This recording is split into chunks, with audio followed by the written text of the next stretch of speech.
Hello friends, नमस्कार। सभी को राधे राधे। फ्रेंड, स्वागत है आप सभी लोगों का आपके अपने परिवार यूट्यूब चैनल परिवर्तन दा एजुकेशन हब। फ्रेंड्स, जैसा कि आपको पता है, मैंने आपके पियाजे की थ्योरी कंप्लीट की थी, कॉग्निटिव डेवलपमेंट की। उसके बाद मैंने उसके कुछ की पॉइंट आपको बताए थे और फिर मैंने आपको टॉप 40 क्वेश्चन जो पियाजे के थे वो आपके दोनों वीडियो में मैंने करा दिए हैं। अगर तक आप उन्होंने अपने वीडियो को नहीं देखा है तो आप उन वीडियो को जाके देख लीजिए। डिस्क्रिप्शन बॉक्स में उसका लिंक पड़ा हुआ है। अगर आपने पियाजे को नहीं देखा है तो वाइगॉस्की की तरफ नज़र मत डालिएगा। मैंने आपको बताया था पहले ही दिन ही कि सीटेड पियाजे से होकर ही जाता है, वाइगॉस्की तक हम लोग धीरे धीरे जाएंगे। ठीक, तो फ्रेंड्स, आज हम लोग जो देखने वाले हैं वो मैंने आपको टॉपिक रीडिंग पढ़ी होगी, लेव वाइगॉस्की का सामाजिक सांस्कृतिक सिद्धांत।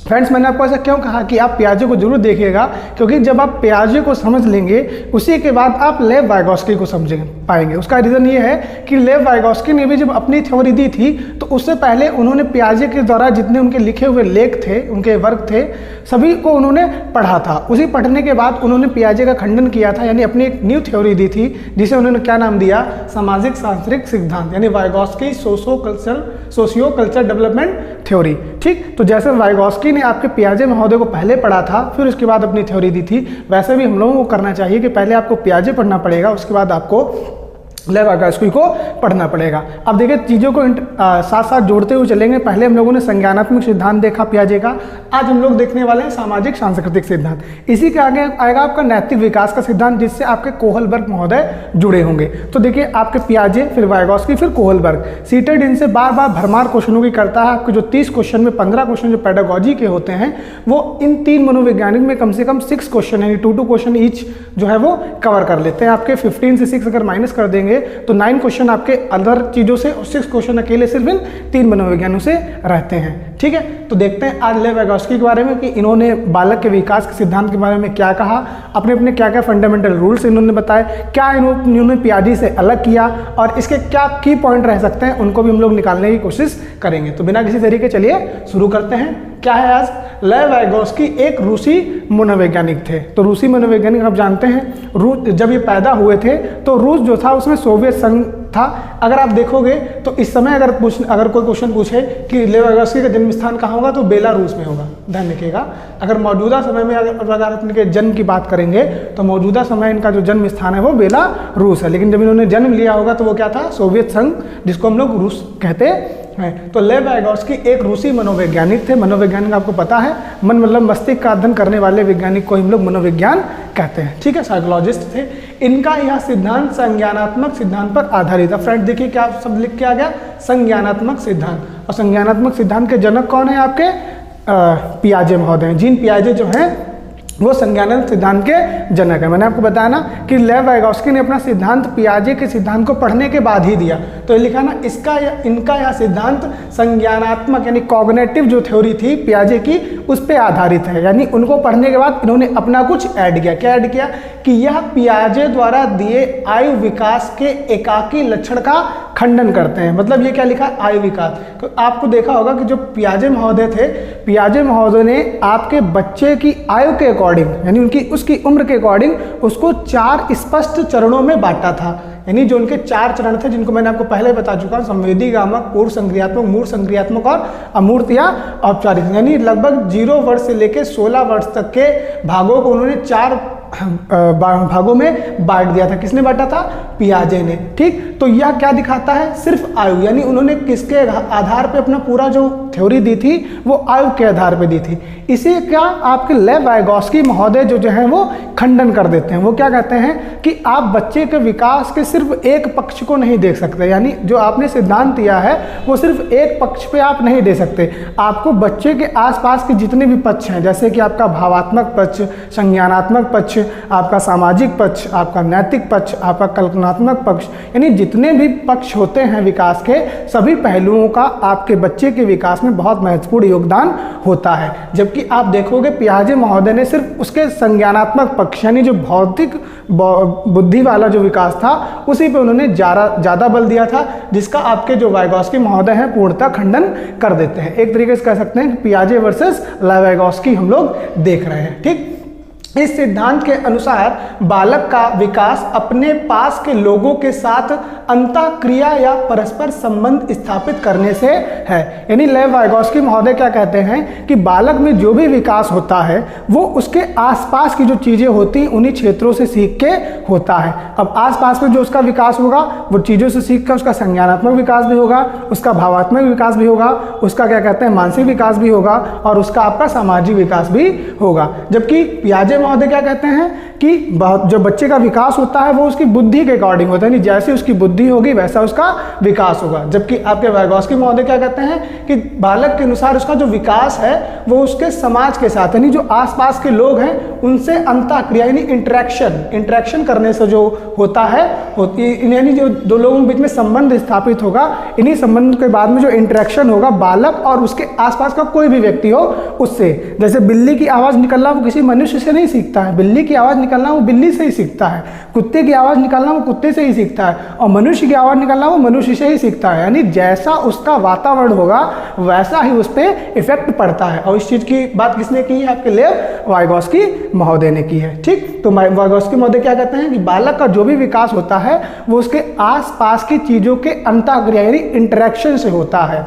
जबकि पियाजे महोदय क्या कहते हैं कि बच्चे का विकास उसके बौद्धिक क्रियाओं से होता है। चलिए आगे देखते हैं क्या कह रहे हैं वाइगोस्की कि बालक का विकास उसके परिवेश या वातावरण के अनुसार होता है। यानी देखिए मैंने आपको बताया ना कि जैसा आपका परिवेश होगा उसी के अकॉर्डिंग आपका विकास होगा। परिवेश मतलब वातावरण। जैसे आप एक कार्टून आपने देखा होगा जंगल बुक, जिसमें एक आपका करेक्टर है मोगली। अगर आप मोगली को देखोगे तो मोगली शुरुआत से ही जंगल में रहा है, तो उसे सभी जंगली जानवरों की भाषाओं का भी ज्ञान है। आम मनुष्य से वो थोड़ा अलग है। क्यों अलग है? क्योंकि उसे पूरे जंगल की चीज़ें जो आती हैं, अगर आप मतलब ये नहीं देखे हो क्योंकि मैंने छोटे के तो आपने एक पिक्चर देखी कि टार्जन, तो टार्जन में जो आपका हीरो है जो बना है मतलब मेन कैरेक्टर है वो जंगल में रहने वाला है, जंगल के सभी जानवरों के उसके साथ जान पहचान है। अर्थात कहने का मतलब ये है कि जैसा ही आपका परिवेश होगा यानी आपके आसपास जैसे लोग होंगे वैसा ही आपका विकास होगा।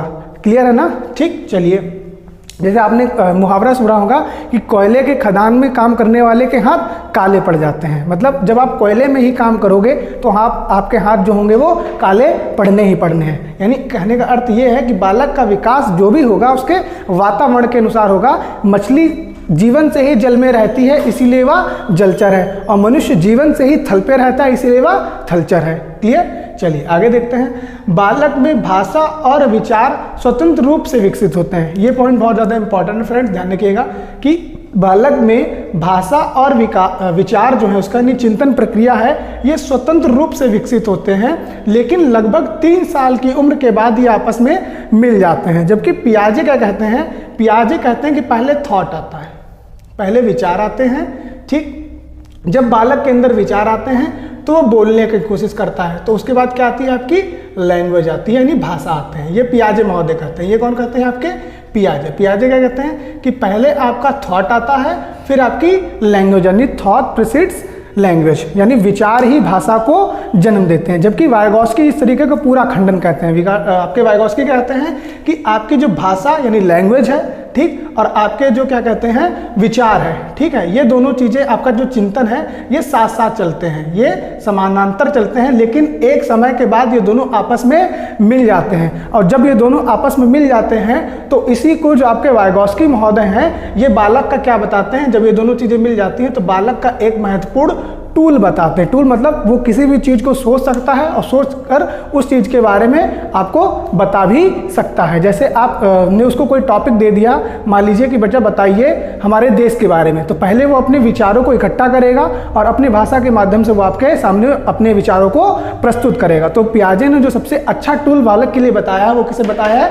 लैंग्वेज को। ठीक, और लगभग ये लैंग्वेज और थिंकिंग जो है ये साथ साथ में आपके समानांतर चलती है, लेकिन एक समय जब 3 वर्ष के बाद ऐसा आता है कि विचार और भाषा दोनों एक साथ उसकी मिल जाती हैं। चलिए आगे देखते हैं। फिर पियाजे की थ्योरी में एक टर्म आता है जिसका नाम है निकट विकास का क्षेत्र, यानी जोन ऑफ प्रॉक्सिमल डेवलपमेंट, जिसे हम लोग एब्रीविएशन में ZPDB कहते हैं। ये क्या है कि यह सिद्धांत निर्माणवाद, निर्माण वाला आप समझते ना कि चीजों को बनाना, यह सिद्धांत निर्माणवाद पर आधारित है, अर्थात बालक अपने विकास को हर संभव स्तर तक ले जाने का प्रयास करता है। देखिए बहुत अच्छी यहाँ पे लाइन लिखी है कि बालक कोशिश कर रहा है कि उसका जितना विकास हो पाए। और विकास कैसे होगा वो हम लोग पहले देख चुके हैं। विकास होता है हमेशा उसके परिवेश यानी वातावरण के अकॉर्डिंग, और वातावरण उसको मिलेगा कहाँ से? निकट विकास का क्षेत्र। जैसे हम लोग हैं, हम लोगों की जो भाषा है वो मूलतः हिंदी है, ठीक? क्यों? क्योंकि हम लोगों के आसपास बोली जाने वाली भाषा कौन सी है?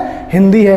अब आप ये समझिए कि एक छोटा बच्चा जिसके परिवेश में हिंदी बोली जाती है वो इंग्लिश बोलना सीख जाए तो ऐसा संभव नहीं है, ठीक? लेकिन वो कोशिश क्या करता है? वो कोशिश करता है कि अगर उसे इंग्लिश नहीं आती है तो वो किसी दूसरे से कोशिश करने का ट्राई करेगा, मतलब सीखने की, उस भाषा को सीखने की ट्राई करेगा। यही आपका क्या है? निकट विकास का क्षेत्र, यानी वो अपनी किसी भी समस्या का समाधान करने के लिए, किसी भी नई चीज को सीखने के लिए अपने आसपास में जो मौजूदा व्यक्ति होंगे उनसे सीखने की कोशिश करेगा। अर्थात अपने विकास को जितना संभव हो सकता है ना, कि मतलब एक वो कोई चीज बना रहा है तो उसे परफेक्ट करने की कोशिश करेगा, ठीक? तो उसी को क्या कहा है पियाजे ने? निकट विकास का क्षेत्र। अर्थात कुछ छोटे शब्दों में कहें कि आपके पास जो भी संसाधन आपके पास में मौजूद हैं उन्हीं का प्रयोग करके कोई अच्छी सी वस्तु बनाना, इसी को आपके लेवास्को ने क्या कहा? निकट विकास का क्षेत्र। आगे देखते हैं कि इसी वास्तविक विकास स्तर और संभव विकास स्तर के बीच कड़ी है। कौन सी कड़ी है? ZPT। इसी को निकट विकास का क्षेत्र कहते हैं। अर्थात यानी आपका एक होता है वास्तविक विकास का क्षेत्र, यानी आपके परिवार में मूलतः जैसे हिंदी बोली जाती है, ठीक? और आपका संभव जो प्रयास स्तर है वो है इंग्लिश बोलने का, कि आप इंग्लिश भी बोलना चाहते हो। तो इसी इंग्लिश और हिंदी के बीच की जो कड़ी बनेगी वो कौन बनेगा? निकट विकास का क्षेत्र बनेगा। यानी आपके आसपास जो व्यक्ति मौजूद होंगे उनसे जब आप सीखने का प्रयास करोगे तो यही सीखने का प्रयास आपका क्या कहलाएगा? निकट विकास का क्षेत्र कहलाएगा। अब इसे देखिए एक थोड़ा सा आप उसमें समझिए, मतलब क्या कहते हैं फ्लो के चार्ट के माध्यम से। जैसे आपके सामने देखिए फ्लो चार्ट बना है, एक तरफ आपका लिखा है ZPD यानी निकट विकास का क्षेत्र, दूसरी तरफ आपका लिखा है स्कैफोल्डिंग जिसे हिंदी में पाण, ढांचा या मचान भी कहते हैं, और तीसरा आपका लिखा है MKO यानी मोर नॉलेजेबल अदर, ठीक? यानी दूसरों को जानकारी देने वाला। अब जरा देखिए इसी प्रोसेस को समझिए। तो इसी चीज़ को हम लोग अपने एक फ्लो चार्ट के माध्यम से सीख सकते हैं, जो मैंने आपको थ्योरी बताई है। आप जरा इस वाले फ्लो चार्ट को देखिए। इसमें देखिए एक आपके गोले में लिखा है ZPD, एक में लिखा है स्कैफोल्डिंग, एक में लिखा है MKO, यानी एक तरीका आपका वेन डायग्राम है। यानी ये तीनों चीज़ें आपस में इंटरकनेक्टेड है, यानी ये क्षेत्र ये दिखा रहा है कि ये जो तीनों चीज़ें हैं आपकी आपस में इंटरकनेक्टेड हैं। अब समझिए कि आपके पास एक मैथ का कोई क्वेश्चन है जो आपसे सॉल्व नहीं हो रहा है, वो क्वेश्चन बहुत ज़्यादा हार्ड है, आपके क्षेत्र में वो नहीं है। तो आप करते क्या हो कि आप अपने निकट विकास के क्षेत्र में ढूंढते हो एक ऐसे व्यक्ति को जिसे मैथ की बहुत ज़्यादा नॉलेज है, ठीक? अब उसी नॉलेज वाले व्यक्ति से आप क्या लेते हो? मदद लेते हो। उसी नॉलेज वाले व्यक्ति से आप क्या लेते हो? मदद लेते हो। और ये मदद आपको देता कौन है? वही जानकार व्यक्ति ही देगा जिसे मैथ की नॉलेज है। अब मान लीजिए कोई एक आपका क्या कहते हैं कला का जो शिक्षक है, आप उससे अगर मैथ का क्वेश्चन पूछोगे तो वो नहीं बता पाएगा, उसे नॉलेज तो है लेकिन आपकी जो समस्या है वो मैथ से रिलेटेड है, तो आपको अपने मैथ के टीचर से ही सीखना पड़ेगा। तो इसी को हम लोग क्या कहते हैं? ZPD की पूरी प्रोसेस कहते हैं कि आप जो भी मदद लेते हो उसी मदद को स्कैफोल्डिंग कहा गया है, और जिससे मदद लेते हो वो क्या है? जानकार व्यक्ति है, यानी मोर नॉलेजेबल अदर है, यानी दूसरों को जानकारी देने वाला है। और ये दोनों प्रोसेस जो होती हैं वो किसके अंतर्गत होती हैं? ZPD के अंतर्गत होती हैं। अब जरा इसी चीज को, यानी यही जो चीज है इसको एक छोटे से डायग्राम में देखिए। सामने आपके लिखा है ना, मान लीजिए आप ये हैं इस समय, मान लीजिए A फॉर एप्पल, एप्पल एक बच्चा है जिसका नाम है, ठीक? अब इस बच्चे की एक छोटी सी प्रॉब्लम है, ठीक है ना? छोटी सी प्रॉब्लम क्या है कि वो नदी के एक तट पे खड़ा है, उसे दूसरी तट पे जाना है। अब उसको पुल बुलाना नहीं आता है कि वो उधर जाए कैसे, तो वो क्या कोशिश करेगा? वो एक ऐसे व्यक्ति को ढूंढने की कोशिश करेगा अपने आसपास, या अपने आसपास की वस्तुओं को ढूंढने की कोशिश करेगा और किसी दूसरे व्यक्ति की मदद लेगा।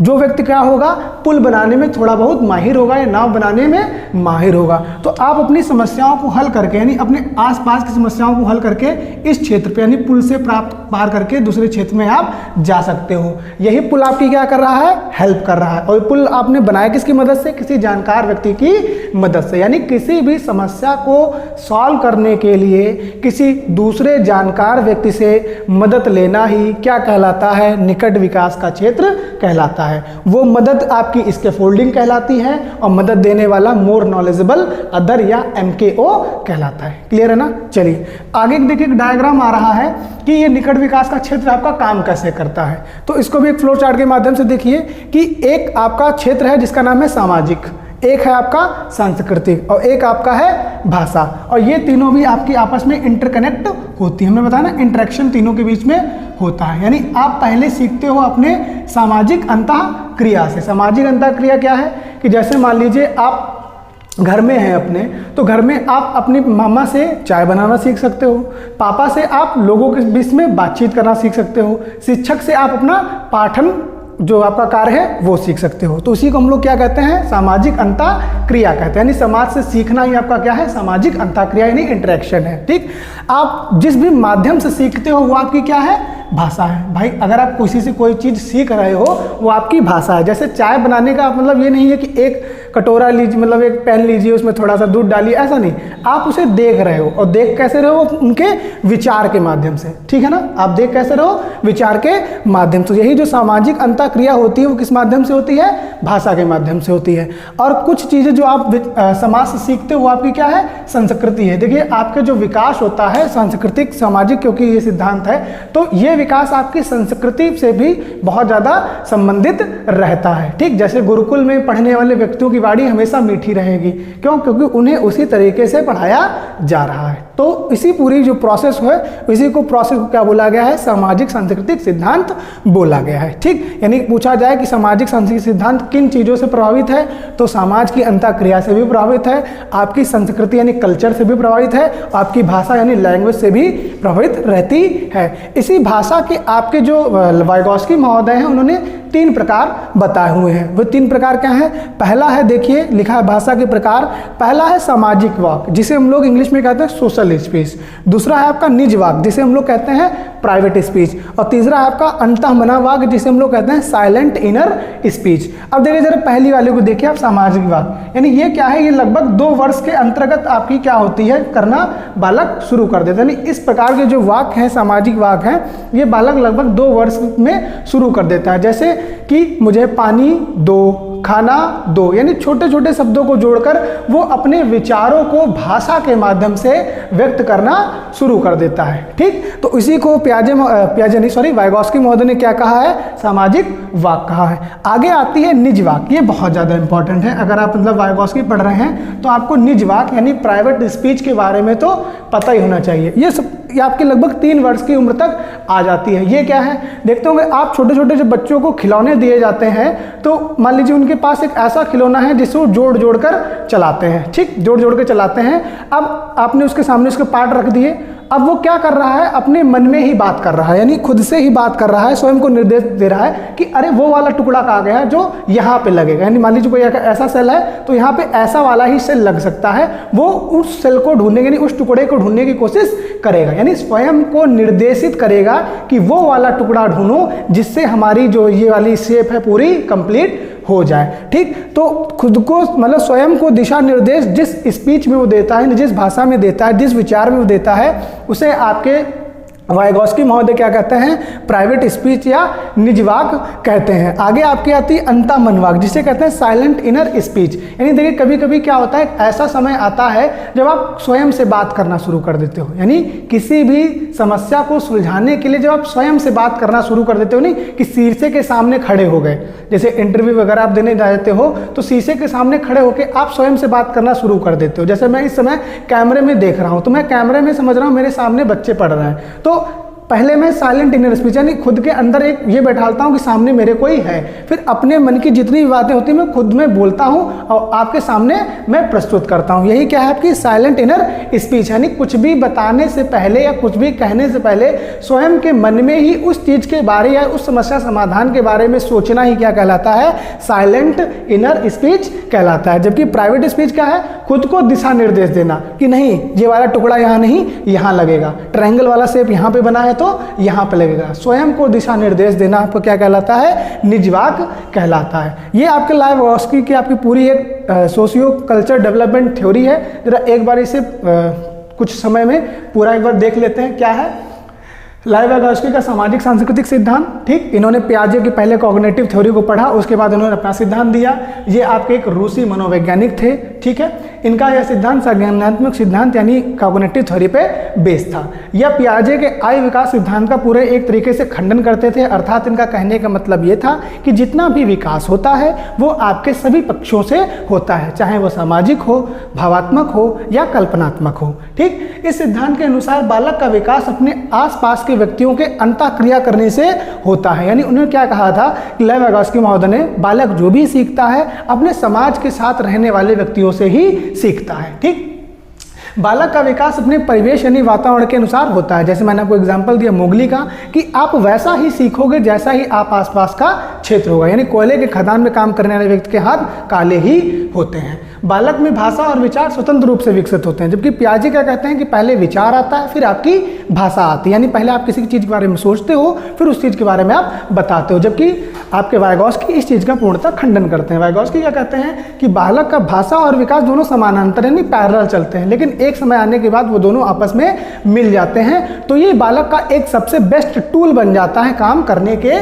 लिए। फिर एक थ्योरी आती है आपकी निकट विकास का क्षेत्र। ये क्या है, जिसको मैंने आपको फ्लो चार्ट के माध्यम से बताया है। किसी भी समस्या का समाधान करने के लिए अपने आसपास एक ऐसे व्यक्ति को ढूंढना जो आपकी मदद करे, और वह व्यक्ति कैसा होना चाहिए, उस समस्या समाधान को सॉल्व करने के लिए, उसका समाधान देने के लिए जानकार होना चाहिए। जिसका मैंने आपको एग्जाम्पल दो दिए थे, एक पुल वाला एग्जाम्पल दिया था, दूसरा मैंने आपको दिया था मैथमेटिक्स वाला एग्जाम्पल। यानी जो आपकी सामाजिक अंतःक्रिया होती है वो पूरी एक प्रोसेस में होती है। यानी समाज में जो अंतःक्रिया होती है वो संस्कृति और भाषा दोनों से आपकी क्या होती है, मिली जुली होती है। इसी भाषा पे आपके वाइगोस्की महोदय बहुत ज़्यादा क्या कहते हैं बल देते हैं। और उन्होंने क्या बताया, उन्होंने बताया भाषा के 3 प्रकार होते हैं। पहला होता है आपका सोशल स्पीच यानी सामाजिक वाक, दूसरा होता है आपका प्राइवेट स्पीच यानी कि निज वाक, और तीसरा होता है अंतः मन वाक यानी साइलेंट इनर स्पीच। छोटे छोटे शब्दों को जोड़ के अपनी बात कहना, मुझे पानी दो, खाना दो, भूख लगी, ये लगी, वो सब कहना आपका सामाजिक वाक में होता है। खुद को दिशा निर्देश देना कि एक ट्रेन के वही बहुत सारे टुकड़े हैं, उनको जोड़ के ट्रेन चलाने के लिए जो आप बच्चा स्वयं में बात करता है उसको निज वाक कहते हैं। और एक ऐसी उम्र आने के बाद, 7 वर्ष आने के बाद अपने भविष्य के बारे में सोचना, ठीक, अपनी चीज़ों के बारे में सोचना आपका क्या कहलाता है, साइलेंट इनर स्पीच कहलाता है। तो ये आपका पूरा एक लाइवोस्की के सिद्धांत की पूरा एक संक्षिप्त परिचय जो था वो हो गया है। अब इनके जो भी की पॉइंट बनेंगे वो आपको नेक्स्ट सेशन यानी नेक्स्ट वीडियो में मैं आपको प्रोवाइड करा दूंगा। तो जैसे मैंने पियाजे का थ्योरी बताया, उसके बाद आपको क्या कहते हैं की पॉइंट बताए थे, वैसे ही आपका लाइवोस्की का सिद्धांत है, फिर उसके कुछ की पॉइंट जो निकलेंगे जो सीधे हम लोग क्वेश्चन को हिट करने में मदद करेंगे, उनको हम लोग देखेंगे। तो अगर आपको ये वीडियो पसंद आया हो तो अभी तक अगर आप तो इसको बहुत ज़्यादा लाइक करें, शेयर करें, सब्सक्राइब करें। अभी तक अगर आपने हमारे YouTube चैनल को सब्सक्राइब नहीं किया है तो सब्सक्राइब कर लीजिए। अपना प्यार हमारे साथ ऐसे बनाए रखिए। सभी लोग अपना ख्याल रखिए। धन्यवाद।